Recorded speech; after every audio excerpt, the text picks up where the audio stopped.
जय श्री कृष्ण। नमस्कार दोस्तों, स्वागत है आप सभी का हमारे चैनल भक्ति ज्ञान में। दोस्तों, आज मैं आपको मंगलवार की व्रत कथा सुना रहा हूँ। श्री व्यास जी ने कहा, एक बार नैमिषारण्य तीर्थ में 80,000 मुनि एकत्रित होकर प्राणों के ज्ञाता श्री सूर्य से पूछने लगे, हे महामुनि, आपने हमें अनेकों प्राणों की कथाएं सुनाई हैं। अब कृपा करके हमें ऐसा व्रत और कथा बताएं जिसके करने से संतान की प्राप्ति हो तथा मनुष्यों को रोग शोक अग्नि सर्व दुख आदि का भय दूर हो, क्योंकि कलयुग में सभी जीवों की आयु बहुत कम है। फिर इस पर उन्हें रोग चिंता के कष्ट लगे रहेंगे, तो फिर वह श्री हरि के चरणों में अपना ध्यान कैसे लगा सकेंगे।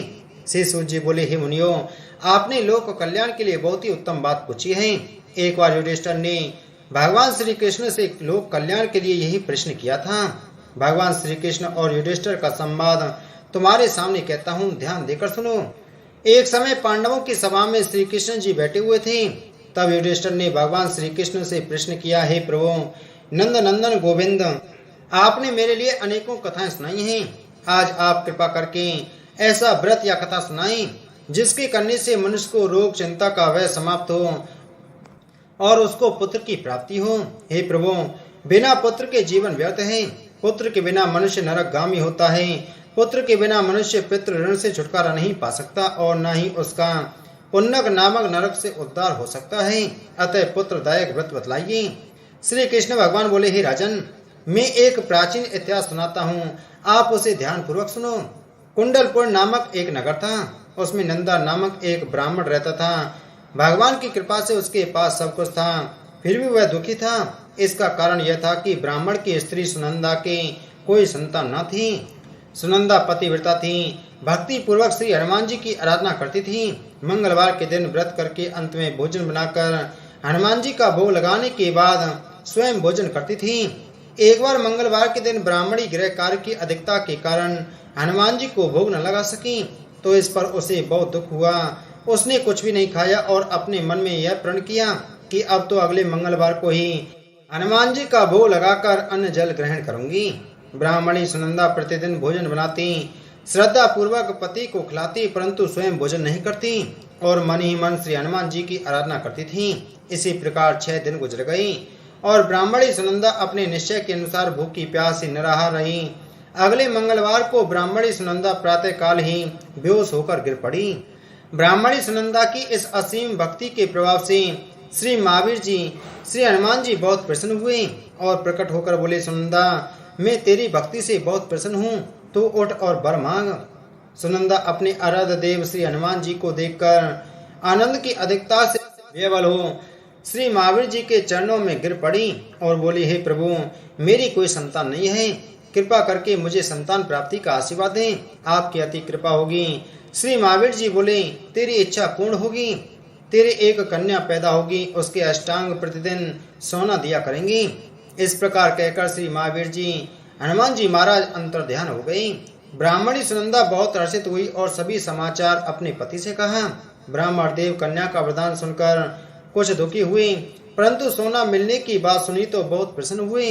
विचार किया कि ऐसी कन्या के साथ मेरी निर्धनता भी समाप्त हो जाएगी।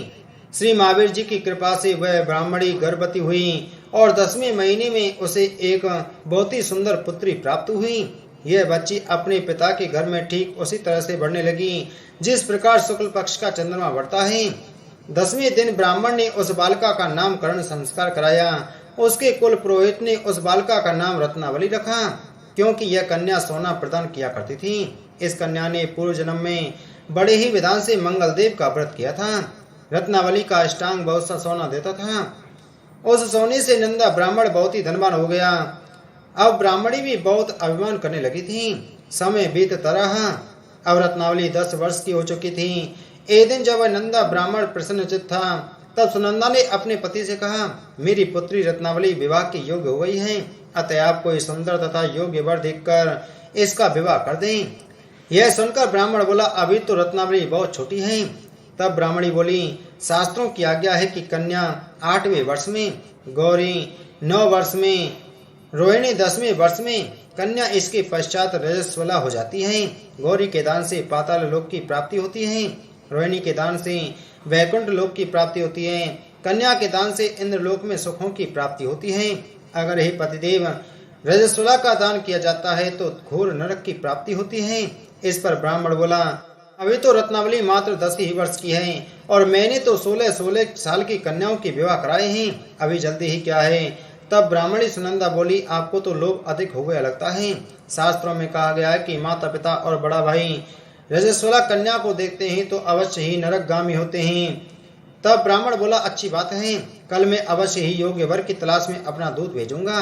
दूसरे दिन ब्राह्मण ने अपने दूत को बुलाया और आज्ञा दी कि जैसी सुंदर मेरी कन्या है वैसा ही सुंदर वर उसके लिए तलाश करो।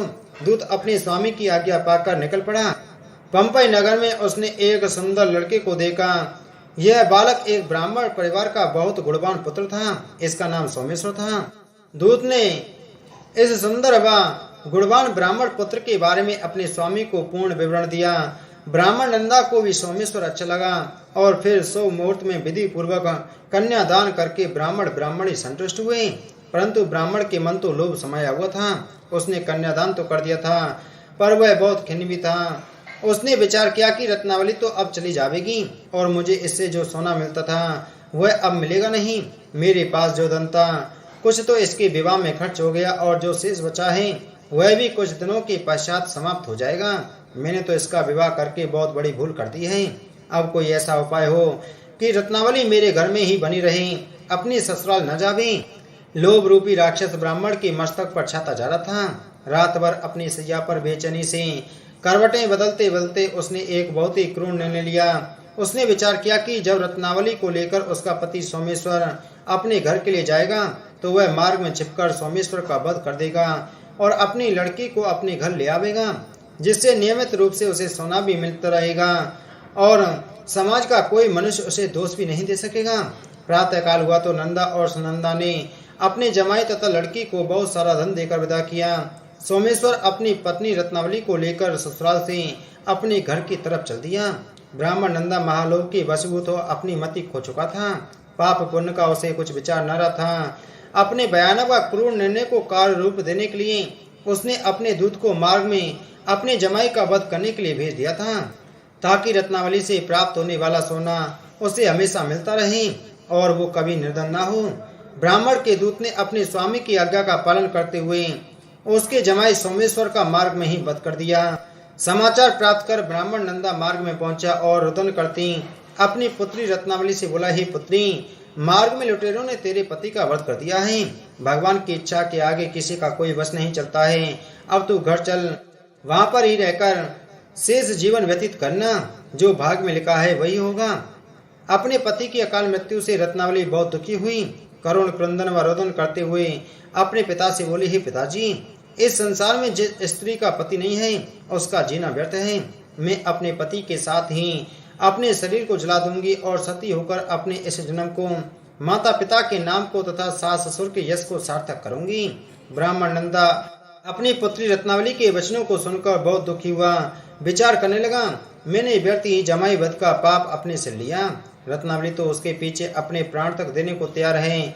मेरा तो दोनों तरफ से मरण हो गया, धन तो अब मिलेगा नहीं। जमाई वध के पाप के फल स्वरूप यम यातना भी भुगतनी पड़ेगी। यह सोचकर वह बहुत खिन्न हुआ। सोमेश्वर की चिता बनाई गई। रत्नावली स्वती होने की इच्छा से अपने पति का सिर अपनी गोद में रखकर चिता में बैठ गई। जैसे ही सोमेश्वर की चिता को अग्नि लगाई गई वैसे ही प्रसन्न हो मंगल देव वहां प्रकट हुए और बोले, हे रत्नावली, मैं तेरी पति भक्ति से बहुत प्रसन्न हूँ, तू वर मांग। रत्नावली ने अपने पति का जीवन दान मांगा। तब मंगल देव बोले, रत्नावली, तेरा पति अजर अमर है, यह महाविद्वान भी होगा और इसके अतिरिक्त तेरी जो इच्छा हो वर मांग। तब रत्नावली बोली, हे ग्रहों के स्वामी, यदि आप मुझ पर प्रसन्न हैं तो मुझे यह वरदान दीजिए कि जो भी मनुष्य मंगलवार के दिन प्रातः काल लाल पुष्प लाल चंदन से पूजा करके आपका स्मरण करें, उसे रोग व्याधि न हो, स्वजनों का कभी वियोग न हो, सर्प अग्नि तथा शत्रुओं का भय न रहे। जो स्त्री मंगलवार का व्रत करे वह कभी विधवा न हो। मंगल देव तथास्तु कहकर अंतर्ध्यान हो गई। सोमेश्वर मंगल देव की कृपा से जीवित उठा। रत्नावली अपने पति को पुनः प्राप्त कर बहुत प्रसन्न हुई और मंगल देव का व्रत प्रत्येक मंगलवार को करके व्रतराज और मंगल देव की कृपा से इस लोक में सुख ऐश्वर्य को भोगते हुए अंत में अपने पति के साथ स्वर्ग लोक को चली गईं। बोलो मंगल देव भगवान की जय। बोलो बजरंग बली की जय।